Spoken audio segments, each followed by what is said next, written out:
आपकी उम्र अगर 18 से 29 साल के बीच है तो एक बात समझ लीजिए, भारत की राजनीति में आपकी कीमत सिर्फ एक वोट की नहीं है, आप करोड़ों की संख्या में हैं।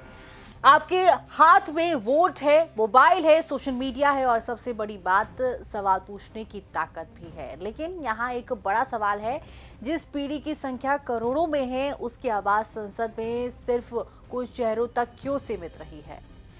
देश की करीब हर 4 में से एक आबादी जेनजी है, लेकिन जब कानून बनाने की बारी आती है तो तस्वीर बिल्कुल अलग नजर आती है। तो क्या 2029 तक ये तस्वीर बदलेगी? क्या जेनजी सिर्फ चुनाव के दिन बटन दबाएंगे या फिर खुद राजनीति में एक बड़ा कदम रखने जा रहे हैं? और अगर जेनजी ने राजनीति का एजेंडा अपने हाथ में ले लिया तो 2029 का चुनाव सिर्फ सरकार चुनने का चुनाव नहीं होगा, बल्कि ये तय कर सकता है कि भारत की राजनीति का अगला चेहरा कैसा होगा। नमस्कार, बहुत स्वागत है आप सभी का प्राइम न्यूज का डिजिटल प्लेटफॉर्म देख रहे हैं आप। मैं हूं आपके साथ सिमी सोनी। जिस पीढ़ी को अब तक सिर्फ वोट बैंक समझा जाता था, वो पीढ़ी अब सवाल पूछ रही है। तमाम सवाल पूछे जा रहे हैं कि मेरी पढ़ाई का क्या फायदा है, एग्जाम सिस्टम कब सुधरेगा, हमारे जैसे युवा राजनीति में दिखाई क्यों नहीं देते। यानी सवाल बदल रहे हैं और शायद राजनीति भी बदलने वाली है। सबसे पहले समझ लेते हैं जेनजी के बारे में। जेनजी यानी कि 1957 से 2012 के बीच पैदा हुई पीढ़ी है। भारत में ये कोई छोटा मोटा ग्रुप नहीं है।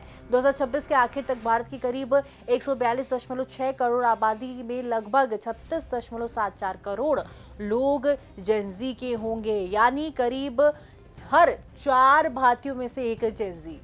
अब जरा सोचिए कि इतनी बड़ी आबादी अगर एक साथ किसी मुद्दे पर आवाज उठाए, सोशल मीडिया पर सवाल पूछे, सड़क पर उतरे और चुनाव के वक्त वोट करे, तो राजनीतिक पार्टियां इसे नजरअंदाज कैसे कर सकती हैं। लेकिन यहाँ एक बड़ा कॉन्ट्रडिक्शन है। देखिए, संख्या इतनी बड़ी है लेकिन सत्ता के कमरों में आवाज इतनी छोटी। देश में चुनाव लड़ने के लिए लोकसभा और विधानसभा की न्यूनतम उम्र 25 साल है और जेनजी ही एक बड़ी संख्या अब इस उम्र को पार कर चुकी है। 25 साल या उससे ज्यादा उम्र वाले जेनजी की आबादी करीब 8.9% बताई जाती है। मतलब चुनाव लड़ने के लिए योग्य युवाओं की संख्या काफी बड़ी है। लेकिन संसद में इनकी मौजूदगी की अगर बात करें तो सिर्फ 6 जेनजी सांसद और विधानसभाओं में हैं। देश के करीब 4131 विधायकों में से सिर्फ 20 जेनजी विधायक हैं। यानी कि तस्वीर साफ है कि भारत युवा है, भारत की जनता युवा है, लेकिन भारत की राजनीति अभी भी काफी हद तक पुरानी पीढ़ी के हाथों में है। 2024 का लोकसभा चुनाव जेनजी के लिए एक तरफ से पहला बड़ा राजनीतिक मौका था। इस चुनाव के बाद संसद में पहुंचने वाले इन 6 युवा सांसदों में कांग्रेस के 3, समाजवादी पार्टी के 2 और एलजेपी यानी कि रामविलास गुट का एक सांसद इसमें शामिल है। इन 6 में 4 महिलाएं हैं और शिक्षा की अगर बात करें तो इन सभी की प्रोफाइल भी काफ़ी मजबूत है।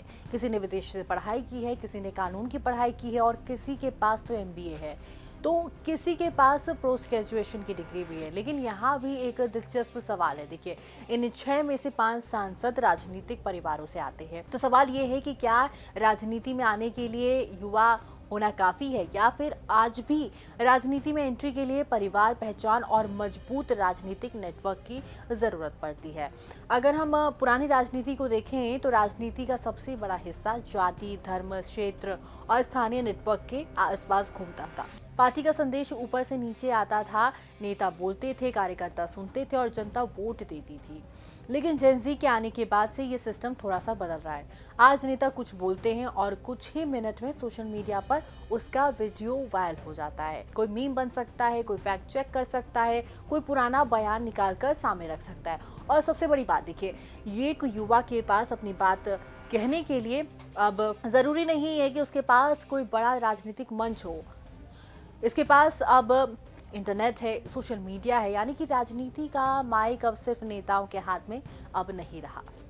जेनजी सिर्फ ऑनलाइन नहीं है, लेकिन एक बात समझना बहुत ज़रूरी है। जेनजी को सिर्फ इंस्टाग्राम, रील्स और मीम्स वाली पीढ़ी समझना गलत होगा, क्योंकि पेपर लीक, रोजगार, शिक्षा व्यवस्था, पेपर में गड़बड़ी, इन तमाम मुद्दों पर युवाओं ने सोशल मीडिया से लेकर सड़कों तक अपनी आवाज़ उठाई है। यानी कि ये पीढ़ी सिर्फ पोस्ट नहीं करती है, ज़रूरत पड़ने पर प्रोटेस्ट भी करती है। और यही चीज़ राजनीति के लिए सबसे बड़ा संकेत है, क्योंकि जेनजी के लिए सवाल सिर्फ ये नहीं है कि आप किस पार्टी के हैं, सवाल ये है कि आप मेरे लिए कर क्या रहे हैं। तो क्या जेनजी जाति की राजनीति खत्म कर देगी, ये भी एक बड़ा सवाल उठता है। शायद नहीं, लेकिन भारत इतना बड़ा और विविध देश है कि जाति, धर्म, क्षेत्र और पहचान की राजनीति इतनी आसानी से खत्म नहीं होने वाली है।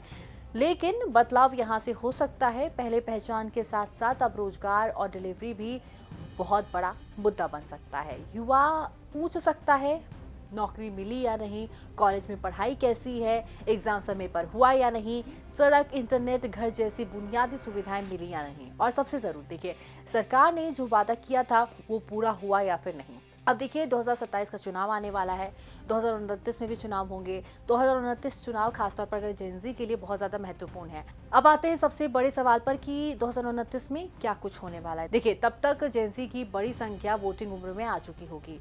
बड़े राज्यों में युवा वोट का हिस्सा काफी महत्वपूर्ण हो सकता है। इसका मतलब ये नहीं कि जेनजी किसी एक पार्टी को वोट करेगी, बल्कि असली ताकत शायद यहाँ होगी। जेनजी स्विंग वोटर्स बन सकती है, यानी कि जो पार्टी युवा के मुद्दे समझे, रोजगार की बात करे, शिक्षा और परीक्षा व्यवस्था पर भरोसा दिलाए, युवा नेताओं को सिर्फ पोस्टर नहीं बल्कि असली जिम्मेदारी दे, उसे फायदा मिल सकता है। और जो सिर्फ पुराने फॉर्मूले पर चलती रहे, उसे युवा सवालों का सामना करना पड़ सकता है। तो आने वाले समय में राजनीति का सवाल शायद ये नहीं होगा कि युवा किस पार्टी के साथ है, बल्कि सवाल होगा कि कौन सी पार्टी युवा की भाषा समझते हैं। जेनजी भारत की सबसे बड़ी युवा पीढ़ी में से एक है।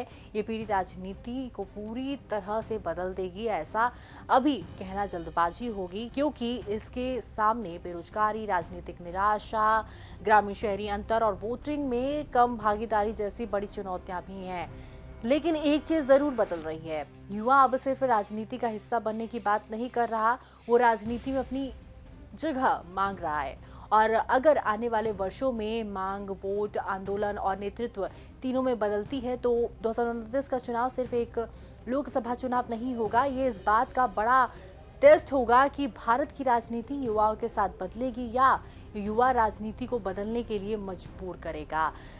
क्या जेनजी सच में भारत की राजनीति का नया चेहरा बनेगी? इसका जवाब आज नहीं दिया जा सकता। क्या होगा ये तो आने वाला समय ही बताएगा। तो ऐसे तमाम बड़े अपडेट्स के लिए प्राइम न्यूज़ के डिजिटल प्लेटफॉर्म को जरूर फॉलो करें। नमस्कार।